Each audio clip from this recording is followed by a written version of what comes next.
ತೆನೆ ಹಂಗಾಗೈತೆ ಅಂದರೆ ಮಿಡ್ರಿ ಕೊಟ್ಟು ನನ್ನ ಮಕ್ಕಳ ಅದು ಚಿಕ್ಕದ್ನಿಂಕ ಬೆಳೆದವಾಗ ಚಾಟ ಕಿತ್ಕೊಂಡಿದ್ರ ನೀವೆಲ್ಲ ಗಂಡಸ್ರ ಅಂತಾನೆ ನಿಮ್ಮ ಅಪ್ಪ ಅಮ್ಮ ನಿಮ್ಮನ್ನು ಉಡ್ಸಿರೋದು, ಬೇರೆ ಅಂತ ಉಡ್ಸಿಲ್ಲಲ್ಲ.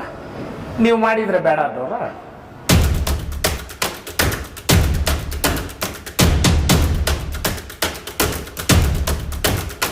ಮಾಡಿದವ್ರು ಪಾಪ ಆಡ್ದವ್ರ ಬಾಯಾಗಂತೆ, ನಮ್ಗೆ ಯಾಕೆ ಬೇಕು ಅಲ್ವಾ? ಯಾಕಂದರೆ ನಾನಂತೂ ಭಾಳ ಸ್ಪಷ್ಟವಾಗಿರ್ತಕ್ಕಂಥ ವ್ಯಕ್ತಿ. ಯಾಕೆ ಈ ಮಾತು ಹೇಳ್ತೀನಿ ಅಂತಂದರೆ, ಚಿಕ್ಕ ವಯಸ್ಸಲ್ಲೇ ಭಾಳ ನೋವು ನಾನು ಅನುಭವಿಸ್ಬಿಟ್ಟಿದ್ದೀನಿ ನಾನು. ಎಲ್ಲ ನಿಮಗೆ ಗೊತ್ತು ಕೆಲವೊಂದೆಲ್ಲನೂ. ನಿಮ್ಗೆ ಗೊತ್ತಿಲ್ದಿರೋ ಇರೋದು ಇನ್ನೊಂದು ಅಷ್ಟೈತೆ. ಇವಾಗ ಏನಂತೀನಿ ಅಂತಂದರೆ, ನಿಮಗೆ 100 ಎಕರೆ ಜಮೀನು ಇರುತ್ತೆ, ಹುಳ ಕಾಳಿಲ್ಲ, ಬೆಳೆ ಇಲ್ಲ, ಬಟ್ ನೀನು ಜಮೀನ್ದಾರನು. ಹೆಂಗೆ ಬದುಕ್ತೀಯ ನೀನು? 100 ಎಕರೆ ಜಮೀನ್ದಾರನು ನೀನು. ರೋಡಲ್ಲಿ ಹೋಗ್ಬೇಕಾದ್ರೆ ಏನು ಗೌಡ ಅಂತಾರೆ. ಆ ಗೌಡ ಅಂದಾಗ ಅವ್ನಿಗೆ 10 ರೂಪಾಯಿ ಆದರೂ ಕೊಡಬೇಕಲ್ಲ, 10 ರೂಪಾಯಿ ಕೊಡೋಕ್ಕಿಲ್ಲ ಅವತ್ತು. ಅರ್ಥ ಮಾಡಿರಿ, ಆ ಸ್ಟೇಜಿಂದ ಬಂದಿರೋನು ನಾನು. ಜಮೀನೈತೆ, ಅರ್ಥ ಮಾಡಿರಿ, 10 ರೂಪಾಯಿ ಕೊಡೋಕ್ಕಲ್ಲಿಲ್ಲ. ಅದರಿಂದ ಸ್ಕ್ರ್ಯಾಚಿಂದ ಬಂದು ಇವತ್ತು ಇಷ್ಟು ಮಾಡಿರೋದಣ್ಣ. ನನಗೆ ಸಪೋರ್ಟ್ ಇಲ್ಲ. ನಾವು 5 ಜನ ಅಣ್ಣ ತಮ್ಮಂದ್ರು ಬೇರೆ ಆದಮೇಲೆ ನಾನು ಯಾರ ಹತ್ರನೂ ಹೋಗಿ ನನಗೆ ಸಹಾಯ ಬೇಕು, ದುಡ್ಡು ಬೇಕು, ಅದಾದಮೇಲೆ ನಾವು ಇವಾಗೂ ಚೆನ್ನಾಗಿದ್ದೀರ ಅಣ್ಣ ತಮ್ಮಂದ್ರು. ನಾವು ಅಣ್ಣ ತಮ್ಮಂದ್ರೇನು ನಾವು ಕಿತ್ಲಾಡಿಲ್ಲ. ಬಟ್ ಏನಂತಂದರೆ, ಅದು ಕೆಲವೊಂದು ಹೇಳ್ಕೊಳಕ್ಕೆ ಬರೋಲ್ಲ. ಆ ನೋವುಗಳು ನಾವೇನು ಪಟ್ಟಿರ್ತೀರಿ ಅದು ಹೇಳಕ್ಕೆ ಬರೋಲ್ಲ. ಹಂಗೆ ಅದರಿಂದ ಬಂದಿರೋನು ನಾನು. ಆದ ಕಾರಣಕ್ಕೆ ನಾನು ಯಾರ ಬಗ್ಗೆನೂ ಮಾತಾಡೋಲ್ಲ. ನನ್ನ ಬಗ್ಗೆ ಮಾತಾಡೋರನ್ನ ಮಾತಾಡಿದ್ದೀನಿ ಬಿಟ್ಟರೆ, ಅವಾಗೂ ನಾನು ಅವ್ರದ್ದು 101 ಗೊತ್ತು ನನಗೆ. ಅದೆಲ್ಲ ನಾನು ಹೇಳಿಲ್ಲ. ನಾನು ಹೇಳಿದ್ದು ಒಂದೇ, ನಿಮ್ಗೆ ಏನು ಹಿಡ್ದೈತೆ ನನ್ನ ಬಗ್ಗೆ ಮಾತಾಡೋಕ್ಕಂತ ಹೇಳ್ಬಿಟ್ಟು ನಿಲ್ಸಿದ್ದೀನಿ. ಬಿಟ್ಟರೆ ಅವ್ರದ್ದೆಲ್ಲ ಹೇಳಿದ್ರೆ ನೀವು ಹೋಗಿ ಅವ್ರ ಮನೆ ಹತ್ರ 10 ಎಪಿಸೋಡ್ ಮಾಡಬೇಕು. ಅವ್ರು ಮಾಡಿರೋ ಅಲ್ಕಟ್ಟು ಕೆಲಸಗಳ್ಗೆ, ಅವ್ರು ಬದುಕಿರೋ ಬದುಕುಗಳ್ಗೆ. ಯಾಕೆ ಹೇಳ್ತೀನಿ ಅಂತಂದ್ರೆ, ನನಗೆ ಬಿಗ್ ಬಾಸಾಗ 101 ಕ್ಯಾಮ್ರಾ, ಹೊರಗಡೆ ಬಂದಮೇಲೆ 1,00,000 ಕ್ಯಾಮ್ರಾಗಳಿರೋದು ನನಗೆ. ಓಡಾಡಬೇಕಾದ್ರೂ ಕ್ಯಾಮ್ರಾನೇ, ಮಲಗಿರ್ಬೇಕಾದ್ರೂ ಕ್ಯಾಮ್ರಾನೇ ನನಗೆ. ಹಂಗೆ ಇವಾಗ ನೋಡ್ರಿ, ನಿಮಗೆ ಇಂಟರ್ವ್ಯೂ ಕೊಡ್ತೀನಿ ಅಂತ ತಡವಾಗೋಯ್ತು. ಬಟ್ ನಿಮಗೋಸ್ಕರ ನಾನು ಕಾದಿದ್ದು ನಾನು ಹೋಗಿದ್ದೆ. ನಾನು ನೋಡೋಣ ಟೈಮ್ ಸಿಕ್ಕಿದಾಗ ನಾನು ನಿದ್ದೆ ಹೋಗೋದು. ನನಗೆ ಶೆಡ್ಯೂಲ್ಡು ಫಿಕ್ಸ್ ಇಲ್ಲ ನನಗೆ. ಬೆಳಗ್ಗೆ 6 ಗಂಟೆಗೂ ಫಂಕ್ಷನ್ನೇ, ಕೆಲವೊಂದು ಟೈಮಲ್ಲಿ ನೈಟ್ 3 ಗಂಟೆಗೂ ಫಂಕ್ಷನ್ ಇರ್ತೈತೆ. ನೀವು ನಂಬಲ್ಲ, 12-1 ಗಂಟೆವರೆಗೂ ಮದುವೆನಲ್ಲಿ ಕಾಯ್ತಾರೆ ಅಂದರೆ ಅರ್ಥ ಮಾಡ್ಕೊಳ್ರಿ. ಒಂದು ಸ್ಟೇಜ್ ಫಂಕ್ಷನ್ನ ಹೋಲ್ಡ್ ಮಾಡಿ ಇಟ್ಟಿರ್ತಾರೆ.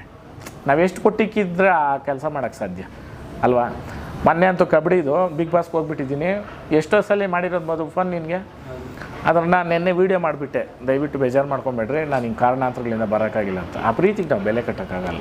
ಆ ಪ್ರೀತಿಗೆ ನಾನು ಯಾವತ್ತೂ ಚಿರುರುಣಿ ಅದನ್ನು ಉಳಿಸ್ಕೊಂಡ್ರೆ ಸಾಕು ನಾನು ಅಂತ ನಾನು ತಿಳ್ಕೊಂಡಿದ್ದೀನಿ ನಾನು. ಎಸ್ ಸರ್, ಈಗ ಬಿಗ್ ಬಾಸಿಂದ ಬರೋ ಮೂಮೆಂಟಲ್ಲಿ ನೀವು ಒಂದು ಮಾತು ಹೇಳಿದ್ರಿ, ಅಂದರೆ ಹಳ್ಳಿಕಾರದ ಮತ್ತೇನೆ ನಾವು ನಾನು ಮಾರ್ಚಲ್ಲಿ ಮಾಡ್ತೀನಿ ರೇಸು. ಆಮೇಲೆ ಒಳ್ಳೆ ವ್ಯಾಲಿಡ್ ಕ್ವಶನ್ ನೀವು ಕೇಳಿದ್ದು. ಅಂದರೆ ನೀವು ಮಾರ್ಚಲ್ಲಿ ಮಾಡ್ತೀನಿ ಅಂದರೆ, ಹೋದ್ಸಲಿ ಮಾರ್ಚಲ್ಲಿ ನೀವು ಯಾಕೆ ಮಾಡಿಲ್ಲ, ಅದಾದಮೇಲೆ ಡಿಸೆಂಬರ್ ಆದರೆ ಅದು ಮಾಡಿಲ್ಲ ಅಂತ ನೀವು ಕೇಳೋಕ್ಕೆ ಬಂದಿದ್ದು. Very good question. ಈಗ ನಾನು ಒಳಗಡೆ ಇದ್ದಾಗ ಕೆಲವು ಅವಿವೇಕಿಗಳು ಮಾತಾಡಿದ್ವು. ನಾವು ಇಲ್ಲಿ ಮಾಡಿದ್ದಕ್ಕೆ, ನಾವು ಇವ್ರ ಜೊತೆ ಸೇರಿದ್ದಕ್ಕೆ ಇದು ಸಕ್ಸಸ್ ಆಗಿದ್ದು ಹಂಗೆ ಹಿಂಗೆ ಅಂತೆಲ್ಲ ಹೇಳ್ರಲ್ಲ. ನಾನು ಡಿಲೇ ಮಾಡಿದೆ, ನನ್ನ ಕೈಯಲ್ಲಿ ಆಗಿಲ್ಲ.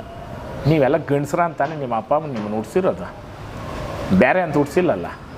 ನೀವು ಮಾಡಿದರೆ ಬೇಡ ಅದವ್ರ ಏನಣ್ಣ, ಯಾರಾದರೂ ಬೇಡ ಅಂತ ಹೇಳ್ತಾ ಇದ್ರ?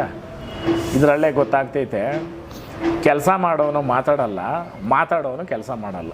ಹಿರೀಕರು ಒಂದೊಂದು ಮಾತು ಹೇಳಿರೋದನ್ನು ಸುಳ್ಳಲ್ಲ. ಆ ಕಾರಣಕ್ಕೆ ನಮ್ಮ ಕೈಯಲ್ಲಾದರೆ ಯಾರಾದರೂ ಏನಾದರೂ ಮಾಡ್ತಾಯಿದ್ರು ಸಪೋರ್ಟ್ ಮಾಡೋಣ. ನಮ್ಮ ಕೈಯಾಗಿಲ್ಲ, ದೂರದಿಂದ ಕೂತು ನೋಡೋಣ. ಶಾಪ ಹಾಕೋದು, ಅದ್ರ ಬಗ್ಗೆ ಟೀಕೆ ಮಾಡೋದು ಅವಶ್ಯಕತೆ ಇಲ್ಲ ಅಂತ ನಾನು ಹೇಳ್ತೀನಿ.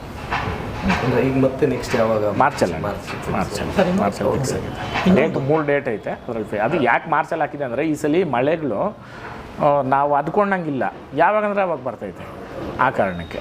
ಎಸ್, ಅಂದರೆ ನೀವು ಬರಬೇಕಾದ್ರೇ ಹೇಳಿದ್ರಿ, ಸಾರಿ ಬಂದಾದ್ಮೇಲೂ ಕೂಡ ಈ ಸರಿ ಕಿಚ್ಚ ಸುದೀಪ್ ಅವ್ರನ್ನ 100% ಬರ್ತಾರೆ. ಸುದೀಪ್ ಅಣ್ಣ ಬರ್ತಾರೆ, ಧ್ರುವ ಅಣ್ಣ ಬರ್ತಾರೆ, ಇನ್ನೂ ಸುಮಾರು ಸೆಲೆಬ್ರಿಟಿಗಳಿದ್ದಾರೆ. ನಾನು ಅದು ಅವ್ರ ಹತ್ರ ಹೋಗಿ ಇನ್ವಿಟೇಷನ್ ಕೊಟ್ಟು ಕನ್ಫರ್ಮ್ ಆದಮೇಲೆ ನಾನು ಹೇಳ್ತೀನಿ. 1 ತಿಂಗಳು ಮುಂಚೆನೇ ನಾನು ಎಲ್ಲ ಫೆಬ್ರವರಿನಲ್ಲಿ ನಾನು ಎಲ್ಲ ಫುಲ್ ಡೀಟೇಲ್ಸ್ ಕೊಡ್ತೀನಿ. ಆಮೇಲೆ ನಾನು ಹೇಳ್ದಲ್ಲ ನಿಮಗೆ, ಮೀಡಿಯಾ ಇಲ್ದಿದ್ದು ಯಾರೂ ಬೆಳೆಯೋಕ್ಕೆ ಸಾಧ್ಯ ಇಲ್ಲ. 7-8 ವರ್ಷದಿಂದ ನಾನು ಒಂದು ಸೋಷಿಯಲ್ ಮೀಡಿಯಾನಲ್ಲಿ ಚಿಕ್ಕದಾಗಿ ಒಂದು ವೀಡಿಯೋ ಮಾಡಿದ್ದು.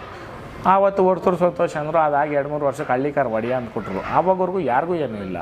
ಬಿಗ್ ಬಾಸ್ ಹೋಗೋವರೆಗೂ ಹಳ್ಳಿಕಾರ್ ಒಡೆಯ ಬಗ್ಗೆ ಯಾರಿಗೂ ಏನೂ ಇಲ್ಲ. ನಾನು ಹಾಕಿರೋ ಪೆಂಡೆಂಟ್ ಬಗ್ಗೆನೂ ಯಾರಿಗೂ ಜ್ಞಾನ ಇಲ್ಲ. ಅಲ್ಲಿ ಹೋದ್ಮೇಲೆ ನೋಡೋಣ ಬಂದ್ಬಿಡ್ತೆ ಎಲ್ರಿಗೂ. ಈ ತೆಲುಗುನಲ್ಲಿ ಒಂದು ಗಾದೆ ಐತೆ, ಎನ್ನೆರ್ಗ ಐತೆ ಕನ್ನೆರ್ಗಾಯ ಅಂತ. ಹಂಗಂದರೆ ಈ ರಾಗಿ ತೆನೆ ಹಸ್ರಗ ಇರೋವರೆಗೂ ಯಾರಿಗೂ ಕಾಣಿಸಲ್ಲ ಅಂತ. ಯಾಕಂದರೆ ಎಲೆನೂ ಹಸ್ರೆ, ತೆನೇನೂ ಹಸ್ರೆ. ಆ ತೆನೆ ಕೆಂಪಾದವಾಗ ಎಲ್ಲರ ಕಣ್ಣುಗಳು ಬೀಳ್ತಾವಂತೆ, ಏನೋ ತೆನೆ ಹಿಂಗಾಗ್ಬಿಟ್ಟೈತೆ ಅಂತ. ತೆನೆ ಹಂಗಾಗೈತೆ ಅಂದರೆ ಮಿಂಟ್ರಿ ಕೂಡ ನನ್ನ ಮಕ್ಕಳ, ಅದು ಚಿಕ್ಕದ್ನಿಂಕ ಬೆಳೆದವಾಗ ನೀವು ಚಾಟ ಕಿತ್ಕೊಂಡಿದ್ರ ನೀವು? ಚಿಕ್ಕದಿಂದ ಬೆಳೆದು ಅದು ಇದಾಗಿ ತೆನೆ ಆಗಿ ಹಾಲು ಕಟ್ಟಿ ಕೆಂಪಾಗಿರೋದು, ಏಕ್ದಮ್ ಇವತ್ತು ಹಾಕಿ ನಾಳೆ ಕೆಂಪಾಗಿಲ್ಲ. ಕರೆಕ್ಟಾ? ಮಿಂಟ್ರಿ ಕೂಡ ನನ್ನ ಮಕ್ಕಳ, ನಿಮ್ಮದ್ದು ನೀವು ಅನ್ಕೊಂಡು ತಿಕ್ಕ ತೊಳ್ಕೊಂಡು ಬದುಕ್ರಿ ಫಸ್ಟು.